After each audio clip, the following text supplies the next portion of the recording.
So Uh, first time I met Kyle, we had connected through Startup Village. It's like a community. I don't even know what to call it, but like a community of just people doing cool stuff, building like very ambitious in LA. And we got introduced through Lance, who started the community. And I remember on that drive down to the Big Bear, we were talking, and that was exactly what you're saying. You're like, we're gonna do this, we're gonna take that, and I'm like, dude, I love that because a lot of people just have the mental block, and you can tell that something's gonna like there's potential there when someone's like they've got that uh delusion's the wrong word, but some people might look at it as delusion.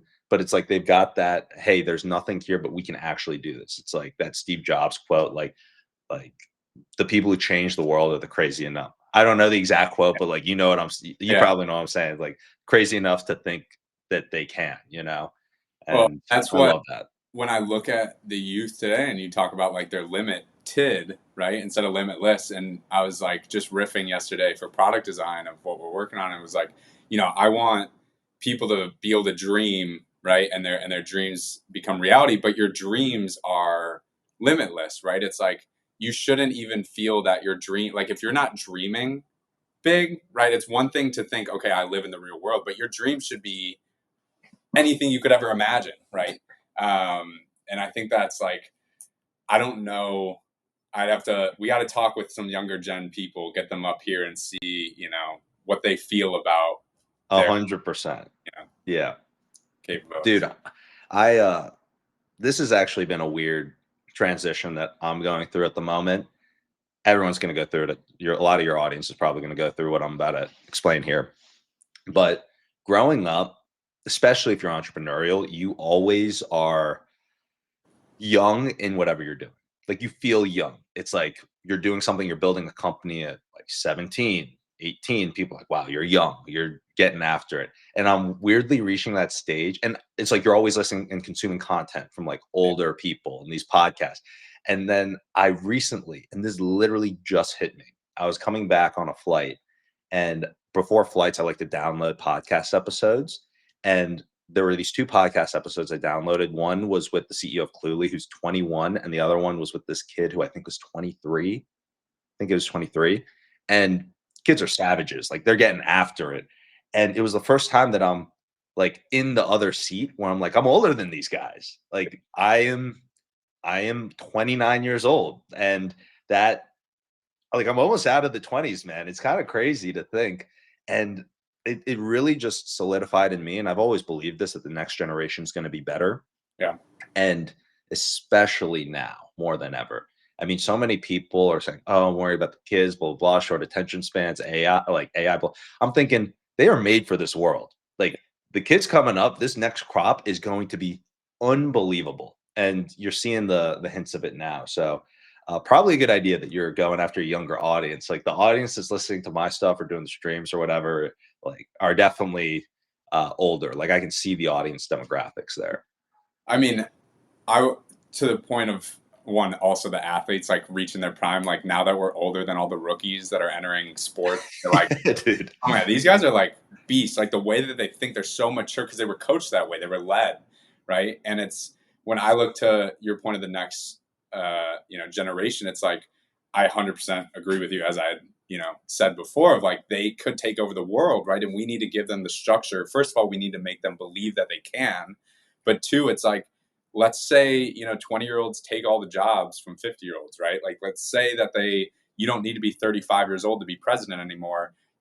That's just gone, right? And it's like now the 20-year-olds are looking after society. And I was like, we just need to make sure that they don't go crazy, right? Like 20-year-olds crazy, you know? Yeah. But like, Like, let's not fuck it up. yeah, like, don't break everything, but like, Yeah. do what you can, be bold. Like, Yeah. all right. Dude, Well, it's so true. It's so true. Oh yeah, I don't want to derail your show. I'll let you. I want to intro to your audience, my audience. I'm Yes. Kyle Knight, founder of the Bitcoin Culture Hub. Very passionate Bitcoiner. Love Bitcoin collectibles, as you can see behind me. Became very good friends with William out when I was at UCLA, getting my MBA, just kind of messing around. But yes, that story of us getting on a little road trip and then doing some. I still think about the marketing video that we made, the parkour. Bitcoiners get laid. No, Yeah, we're gonna have to play that video or maybe like segment it in for people who yeah. are watching. But yeah, that was Uh, fun. and so William's been a really strong, just friend, mentor, and as I've been transitioning into full time founder, figuring out my fit. William was an early Bitcoin founder, started SAS Mining, had his podcasts around mining and energy, and really has done this before. Now is on. Well, he's a serial entrepreneur, but second, big venture, maybe if you'd call it second. I would say that's accurate. All right. Yeah. Yeah. So my worker, AI, fascinating market, fascinating tool. We'll see if Bitcoin Culture Hub has any opportunity to get in there and test out more of the AI companion. We'll just keep working with her. But anyways, I will let you introduce yourself really quick, and we can do it. Yeah, absolutely. So I think you covered it pretty well. I've been an entrepreneur my entire life, but in terms of more serious ventures, I've been building in tech for about 10 years. My first company, tech company, was uh, probably an idea that almost every kid has at some point, which is, oh, I want to be able to see how parties are on my college campus, like before I go. So there's like live events, yik yak type of upvote, downvote system. Started getting some traction, but pretty soon into building that, and we had launched on a couple campuses. It's like taking late night calls during college with people in India, like Brijesh and the team. Like it's like, all right, boys, we're getting together, we're getting this product done. Uh, I ended up hearing. I had heard about Bitcoin prior to that, but what really kind of like got me to be like, okay, it's time to pay attention. Was uh, some of my fraternity brothers, they had gotten in like pretty early and they got in on Ethereum like right around the pre-sale, like Mm. super like you're talking like picking it up at like anywhere from like I don't know their exact entry price, but it was under $10 a coin when they were buying like a good amount of it. And it got to a point where I finally started looking into the tech and I got very interested in Ethereum initially, but it's almost like how everyone you get on the Bitcoin rabbit hole and it changes your views on so many things. And I got super interested in the ethos of Bitcoin, ended up, as you mentioned, starting SAS mining, which at the very early days, January of 2018, when you roll back the clock, we're doing Ethereum mining. And eventually, as I learned more about Bitcoin, realized, hey, the mission of this company and what it can stand for, it should be focused on Bitcoin. And so I ended up focusing on Bitcoin. And today, SAS mining, we're operating on 3 different continents in the US, Norway, and Paraguay.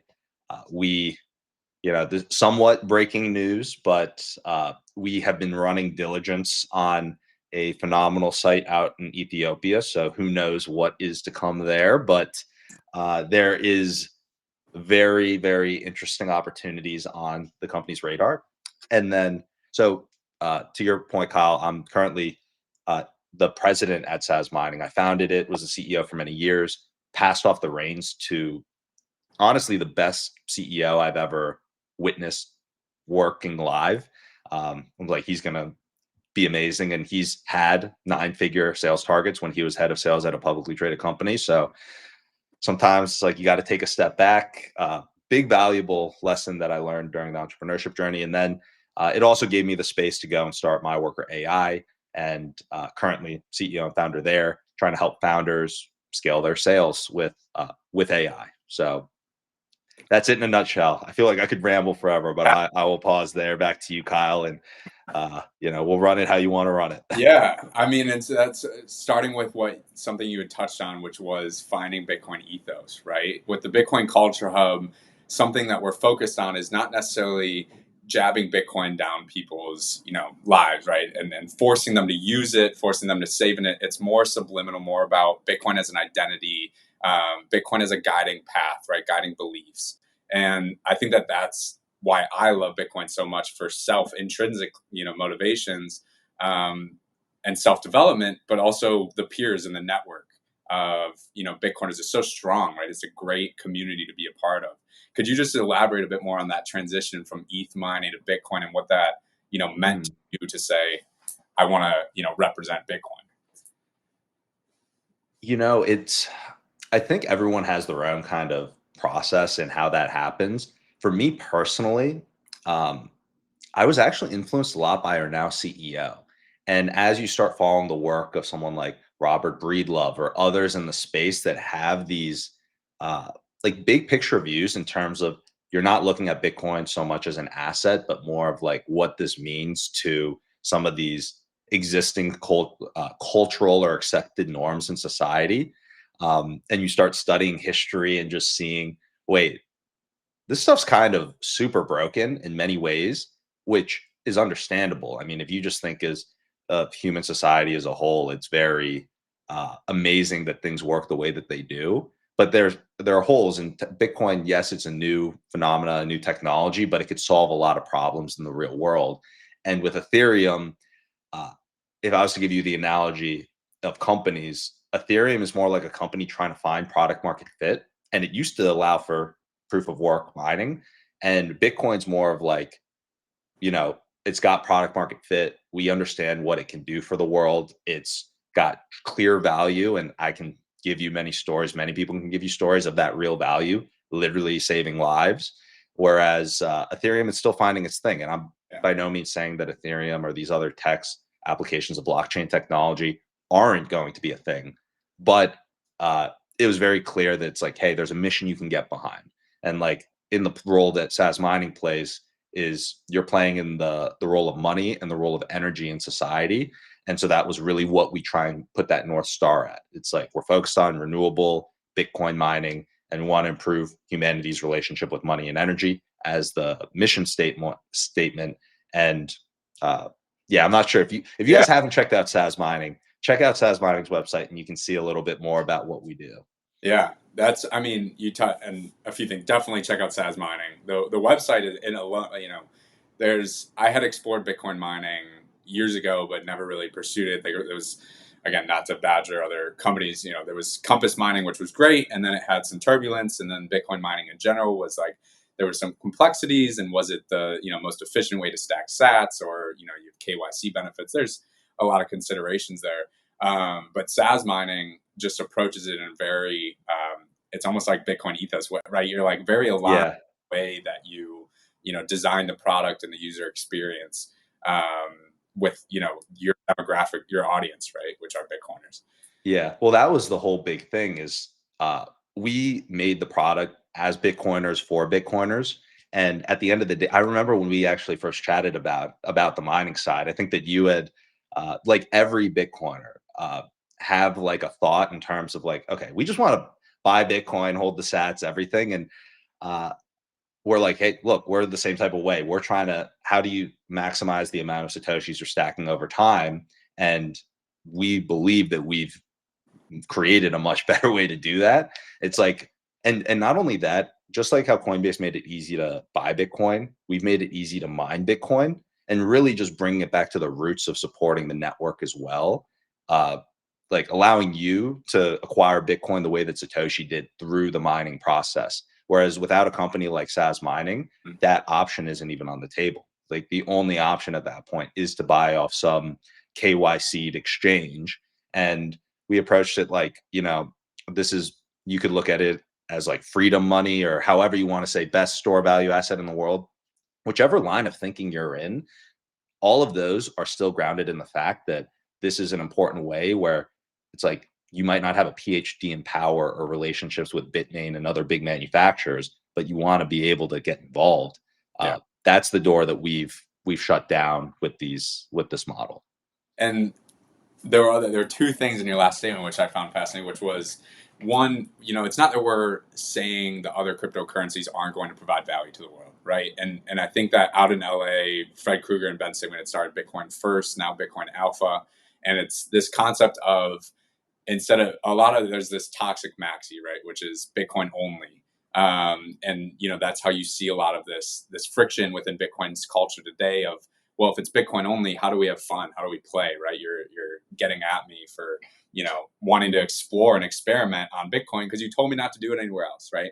But I think it's a fascinating idea of just Bitcoin first, and let's see how the others develop, but also with you and the inspirations when you talked about Breed Love, right? For our audience, which again skews younger or maybe newer in their journey, how did your, it was like peer network, or like Breed Love wasn't your necessarily peer, but like you almost feel like a friend right there. Oh Uh, yeah. who you I look. remember the first time I met him. I was just it was at a Bitcoin conference, and I was just kind of blown away because I had listened to him so much, and then when I met him, I was surprised by how big he was. Yeah. Like he's like 6'4". Like I Huge. we ended up taking. I'll show you a picture, but we took a picture next to each other, and I'm like, dude, this guy's an animal. Yeah. He's massive. I actually just listened to a podcast he was on the other day with a fitness influencer, and yeah, he talked about how he used to do powerlifting, and he's also very into Bitcoin, of course, and but also fitness, and uh, yeah, great person to listen to for sure. And just, I guess, expand on the role that other people had in your journey of discovering. One, it was your fraternity brothers, right? That helped you discover Yeah, cryptocurrency, and then it was, actually very similar to me. It was my fraternity brothers introduced me to Bitcoin. The other one. So shout out fraternities for all those that say. shout out fraternities. All right. But in this journey, I mean, talk about just the random people that kind of came into your life, whether it was strangers as podcasters or local or whatever, right? Who's left a mark on your path? So I'm probably gonna sound crazy when I say this next part, but I will be listening to podcasts all day, Yeah. just all the time. I'll have AirPods in or videos, but I'm always just listening. And I I wish that there was some type of stat that I could pull up in terms of like the number I've listened to. But in the very early days before Bitcoin, there was a lot of I loved listening and hearing people's journeys about entrepreneurship. Even like back to the School of Greatness podcast with Lewis Howes. I'm not sure if you know him, but I'd listened to like his first like 200 episodes or something. I listened to a lot of when I was in high school, like much younger, a lot of Tony Robbins. So these are non-Bitcoiners, but I think that they do kind of, in a weird way, I think that anyone who's trying to improve or make something better, Hmm. it sounds crazy, but ends up tying back to Bitcoin in some way. And so they aren't necessarily ever considered to be part of the Bitcoin journey, but some of those early people who are outside of Bitcoin, just as mentors, I view helping shape my mindset that made me perceptible to Bitcoin. And then within the Bitcoin community, I would say Robert Breedlove has actually been the one that shaped it the most because he covers so many topics with so many intelligent people or in and around the space that uh, it's one of those guys that changed my views on a lot of things in terms of how I saw things. And then I just like to listen to a lot of different people's voices. Every single person that I'm about to name here, I agree with many things, also disagree on a number of things. But people like Jordan Peterson or like other speakers that aren't necessarily in Bitcoin, I think have had massive impacts on my life. I mean, so many, even someone like Pomp too. I've listened to a bunch of Pomp's podcasts and even outside of it, like Patrick Bet David, who's not necessarily a big Bitcoiner, but valuetainment.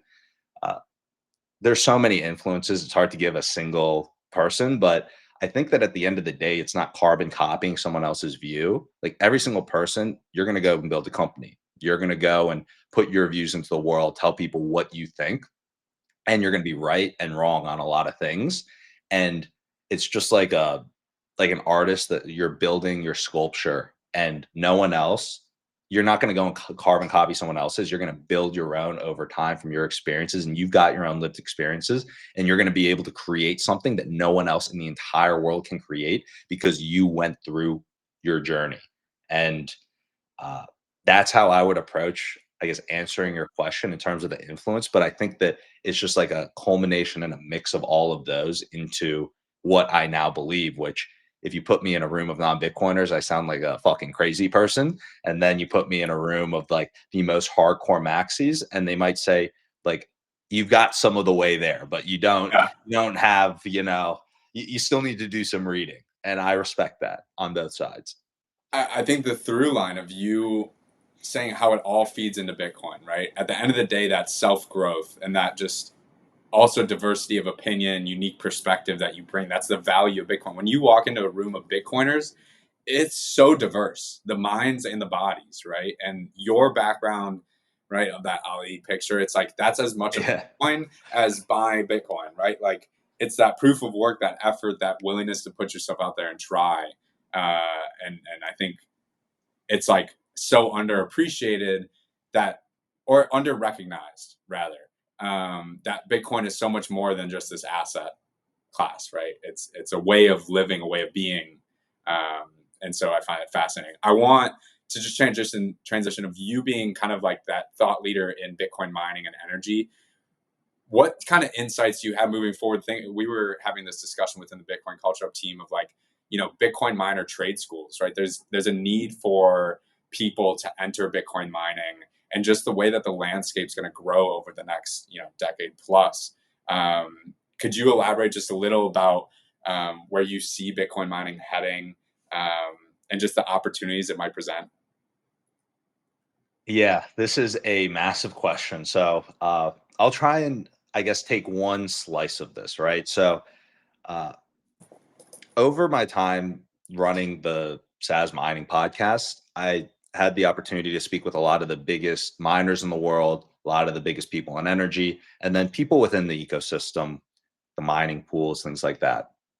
And if you talk to me on like day one versus like the last episode, my view on a lot of these topics had changed. And the through line that is now what has been crafted in terms of my view on a long time horizon. Uh, sorry, I'm getting a call. I got to ignore this real quick. It's ringing in my ear. uh, so taking a step back, my view on a long time horizon of like what the world is going to look like, because it's like you see the world today, you see what's happened, you've seen the trends of the past, but like what does that future look like? I think that it actually goes to what one of our advisors, Brandon Quittem, talks about as Bitcoin mining as the pioneer species, which is Bitcoin gives you Bitcoin and Bitcoin mining give you the beautiful incentive to build and maintain cheap energy systems. Because if you're a Bitcoin miner, you're going to scour the globe for the cheapest energy. You don't want to spend, you know, 5 times as much per kilowatt hour to generate Bitcoin. And so naturally, you've got this incentive that's going to bootstrap many stranded power assets that might have been decommissioned because they didn't have the financing to finish them, or wasted power that is currently going completely unused that can now be used to support Bitcoin, or new technologies like Crusoe. He's also been on the podcast, CEO of Crusoe. He is capturing methane, which is far more damaging to the environment than carbon dioxide. And so going back to this through line of Bitcoin as the pioneer species, I think it truly does improve humanity's relationship with energy. It's going to allow more energy, and energy, I believe, is. I think that energy's gotten a very bad rep, like non-renewable energy sources. And many people will look at me and they'll be like, "You only do renewable energy sources." Like we, like the oil and gas guys, like they look at me and they think like, what is this guy saying? But I think like my core belief on energy is that it is the foundation and the bedrock for civilization. The better that your society can harness energy, the more that you're going to be able to produce, and the more that you're going to be able to support like the society and species as a whole. It's like if you don't have energy, you can't run hospitals, you can't take care of basic human living expenses. And so I know this is like more of a macro view, but tying it to the Bitcoin mining industry, I think that Bitcoin is like the biggest, and Bitcoin mining in particular, you're going to see it as the biggest underdog for actually going and solving a lot of these problems among all of those different areas, whether it's stranded power, wasted energy. Uh, and then it's also going to take that next step in getting more energy capabilities and capacity globally in all these areas because you have that economic incentive for cheap energy. So at a macro view, I think that, and this is where if you just take the headline, it sounds fucking crazy, but I think that Bitcoin mining is the most powerful. Uh, Bitcoin mining is the most powerful technology we have in the energy sector and in terms of combating climate change. Fascinating headline and what it represents on the block, right? In terms of just financial transaction, the story that's so powerful, right? On the energy side and the financial side, you put two and two together. And Yeah, that's not even addressing that's not even the Bitcoin Bitcoin. side. Yeah. This is the beauty. This is why Bitcoin ties into everything. Like this entire, like everything that I just outlined to you, that in second incentive mechanism that makes that possible, and Bitcoin mining, that technology that can do all these things, is because of the incentive from supporting the Bitcoin network and the things that make Bitcoin beautiful. It's like the most beautiful ecosystem possible. Yeah. And I want to emphasize the pioneering, that word, right? Which to me is so inspiring, right? To the next generation, to anybody. You could be, Gen Z, you could be a boomer. This idea of having the opportunity to go explore something new as a civilization, right? It doesn't come along every day, right? And if you are looking for something to dedicate your time to, dedicate your energy to, there's no bigger open, wide space than there is with Bitcoin, right? And it's whether it's mining, you can go explore energy, you can go into the renewables, or the fossil side, you can go explore the financial aspect, and you're always on the cutting edge, right? We're 15 years into this thing, right? And it's like, or what are we, 16, 15, right?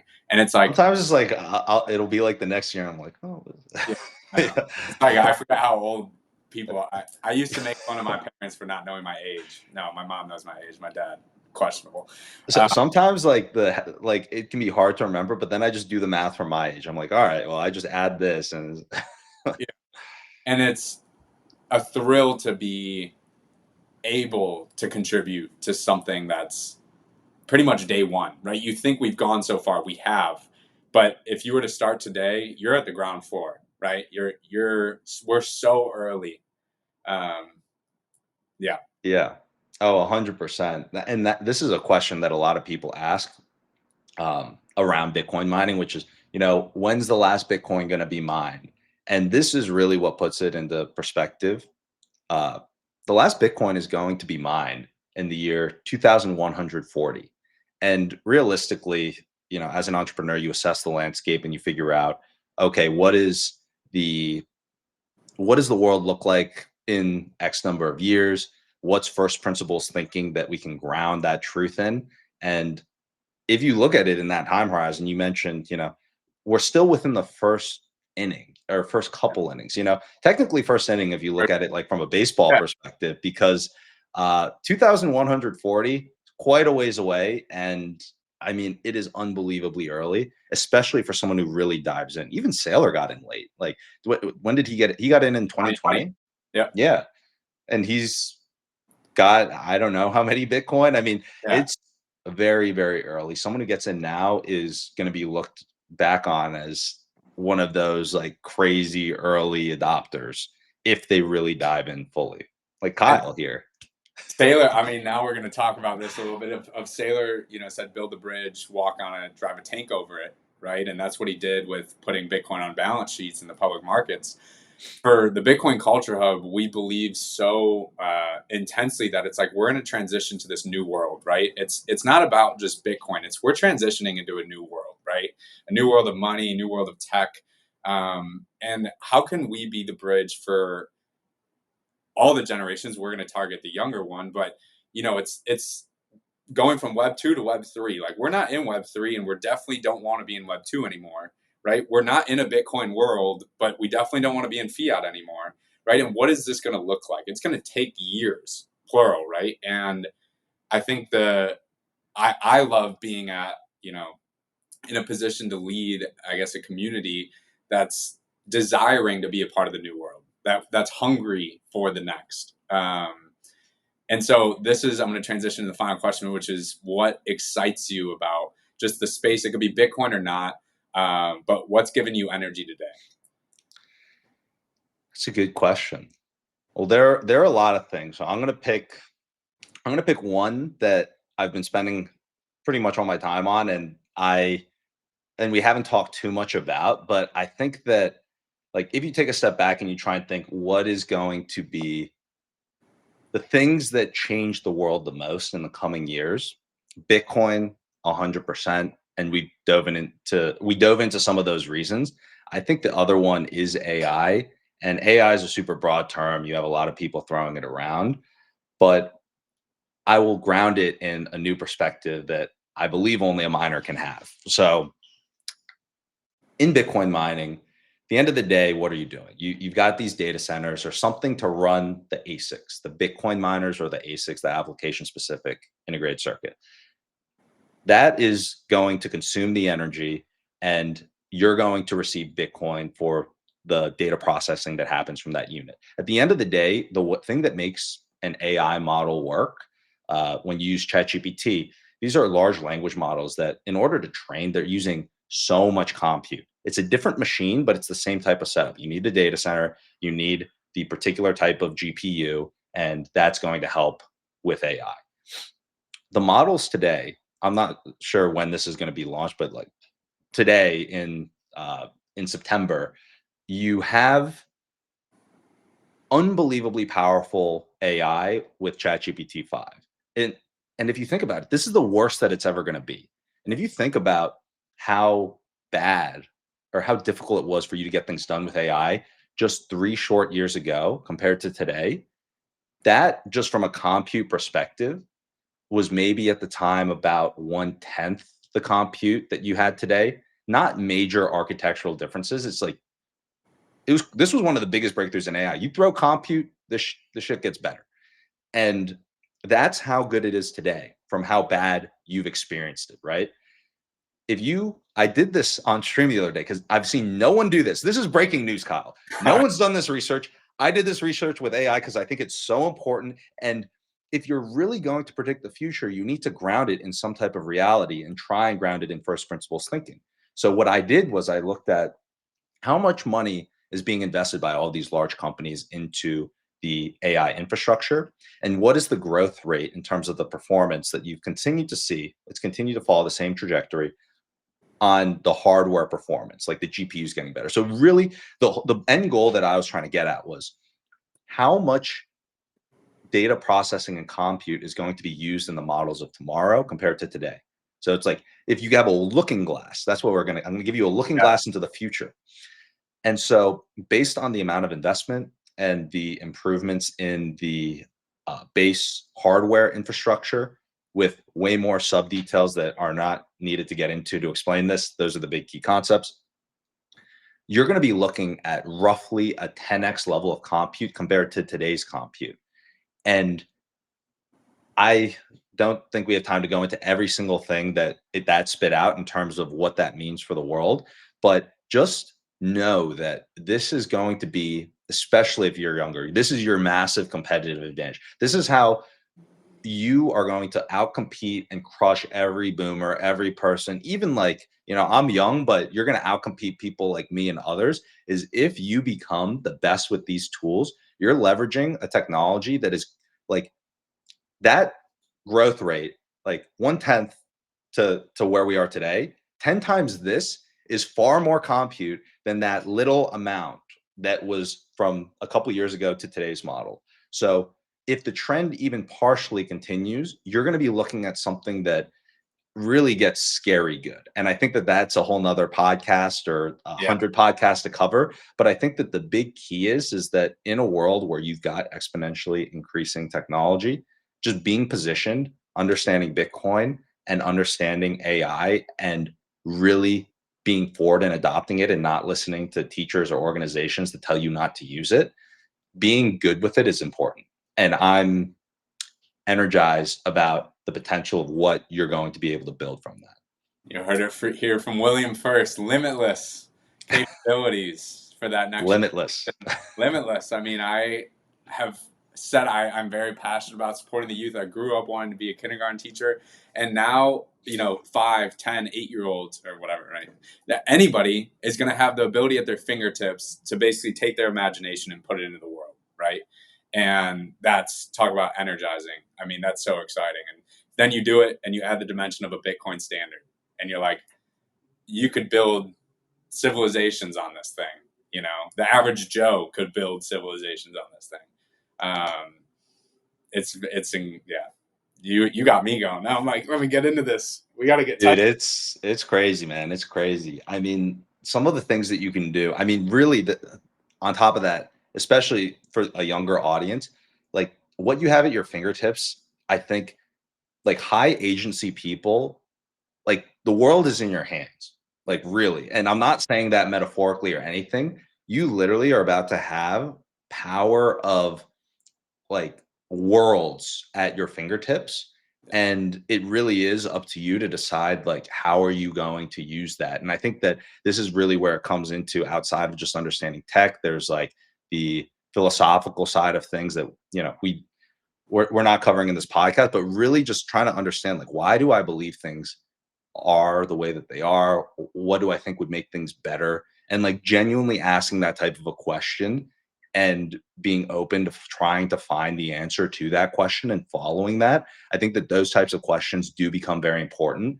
And it's more important than ever now. I mean, to be honest, me and many other people like are terrified of what could happen. It's like with greater, so cliche, like greater power comes greater responsibility. But with like the greater capabilities that you have coming, it really does draw that line between like good and evil, or however you want to look at it. Of you want to be on the side of good. You want to take the actions that are going to make the world better. Not you want to take the actions that are going to make your life better and make the lives of those around you better. And ideally, after that, as society as a whole. But you are going to have that power, and you already do have that power, but it's only going to increase. So literally, whatever sculpture you want to build, you're going to be able to build. You just summarized everything that we hope to communicate to the world today, which is, you have the power to change yourself and others. Use that for good. Soon it'll be limitless. Your creations, everything is in theory possible. It is today. It will be more so tomorrow.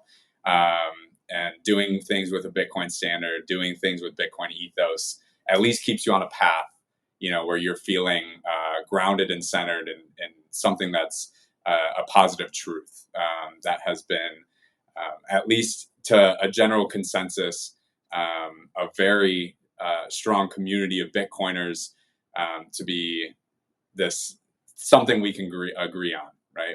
With taking that step into tomorrow, permissionless, decentralized money is incredibly exciting, and the soundest, hardest money of our time is just like that gets me. I won't say the word. Gets you fired up. Gets me fired up. Yeah. Um, you guys, the first podcast, Episode number one. Let's episode go. 1, baby. We're Bitcoin Culture kicking it Hub. off with a bang. This is launch day.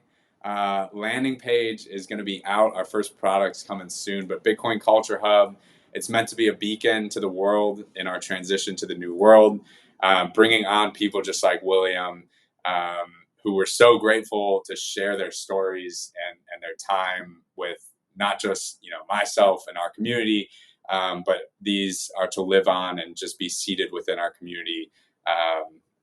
With as time goes on, I think if we can become the repository of voices like William has, I can promise you, William has listened to more podcasts than probably anybody I know. He was on our first trip falling asleep to endless like 4-hour podcasts, and I don't think he ever slept. I think they were just in his brain. That is true. I do that. It's very comforting. Like how kids sometimes read books at going to sleep. I love listening to a good podcast. Little bedtime story. Well, William, thank you. I know you got work to do. Best of luck with my worker, Saz Mining. Excited to be championing that in my own little way over here. And on to the next, man. Let's go. Dude, let's go. And honestly, absolute honor to be able to be the first podcast that you guys are launching here. And I am personally just so excited for what you guys are building. You're an incredible human being, an incredible entrepreneur that I'm seeing like right now. And I know that it's just only going to continue and compound. And you are an amazing leader, and people are going to want to follow you. And I know a lot of people in Bitcoin, and I mean, a ton of people. And realistically, I think that you're the right person to be building this, to be leading this. And so it's an honor, and I'm grateful for you having me on here. And I'm wishing you nothing but the best, man. Man, I appreciate those words. Those are take them to the heart for real. We got a long way ahead. This is a lifelong journey. I'm glad to have you by the side, and it's just, I mean, it's such a thrill, dude. We're getting started. We're to Dude, have this energy since birth of like, oh, I'm just like a little different, right? Like school's fun, the 9 to 5, the career is exciting, but to be able to be a principal, have an idea and begin to execute it, begin to build community. I think it's just so. I have always asked people to think about becoming an entrepreneur, or just challenging that part of their brain that says, maybe I can, right? If I would, what would I do? And I will advocate to end this episode to, that's your homework. Think about what would you do if you were to be the principal of an idea and go launch something in a time where it's kind of limitless to do so. So great, man. Dude, let's go. This was awesome. A lot of fun, man. All right. Appreciate Thanks you for making it happen. Absolutely. Till next time. Peace. Yeah, I don't know. How does this work? Does it cut off automatically, or? So I can stop. I'll stop the recording.